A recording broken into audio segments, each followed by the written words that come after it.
Bonjour à toutes, bonjour à tous, je suis Patricia Bonneville. Pour ceux qui me connaissent déjà, je suis ravie de vous retrouver et pour les autres, je vous invite à aller voir ce que je propose sur mon site www.constellé.fr. Une petite vidéo ce matin juste pour vous présenter mon travail en Gestalt thérapie. La Gestalt thérapie intégrative est à la fois une philosophie de vie qui permet de poser un autre regard sur le monde et une méthode thérapeutique qui accompagne les êtres à transformer leurs patterns et à avoir une conscience plus élargie de leur fonctionnement pour ne plus répéter des schémas, les reproduire et les confirmer. Donc comment ça se passe? On va travailler à la fois sur des problématiques communes de la vie courante que les personnes vivent, et on va travailler à résoudre ces problématiques. Et puis dans une deuxième étape, on va achever les expériences qui n'ont pas été achevées, par exemple des relations de couple qu'on transporte dans le couple suivant parce qu'on ne l'a pas achevé, parce qu'il y a encore de la rancœur, de la haine, etc. Et puis on va surtout visiter les enjeux développementaux, c'est-à-dire la relation d'attachement et la relation d'estime de soi, qui conditionnent notre fonctionnement dans la vie. La relation d'attachement, c'est la relation à maman. Comment je suis arrivée sur cette terre? Est-ce que j'ai été accueillie?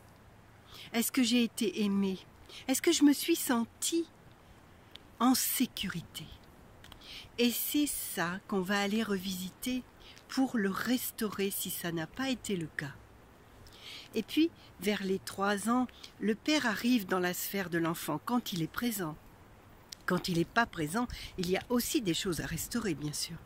Mais quand il est présent, il va évaluer l'enfant. Et donc, l'enfant aura une conscience de sa valeur par rapport à ce qu'on lui aura, par rapport à l'évaluation qu'on en aura fait.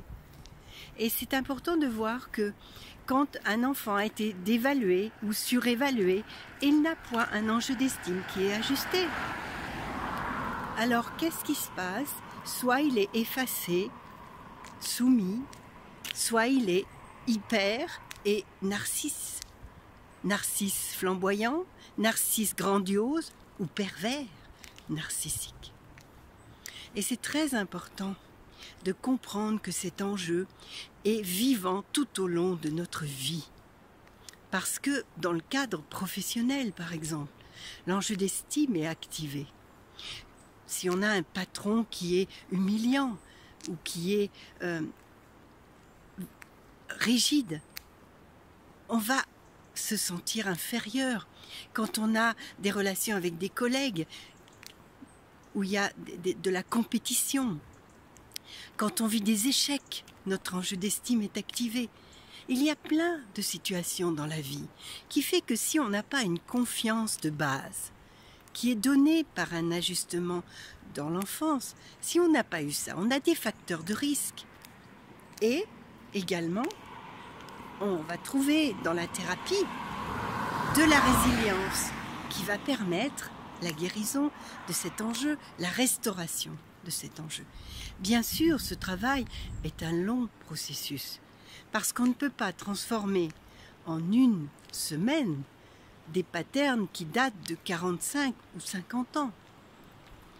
Quoi qu'il en soit, si on commence ce chemin vers soi, de conscience et de compréhension, très vite on a des résultats.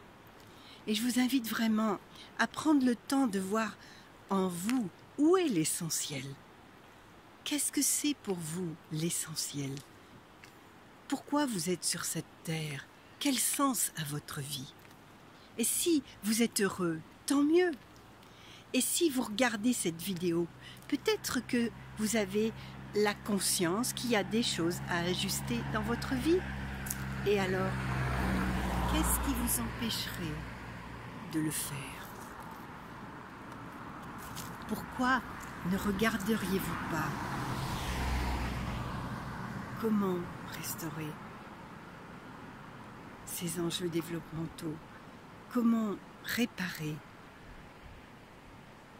C'est le processus que je vous propose d'aller regarder. Je vous souhaite une très belle journée. Je vous laisse réfléchir sur cette phrase. La vie est ce qu'on en fait. Que faites-vous de votre vie? Belle journée, dans la conscience du précieux de votre unicité.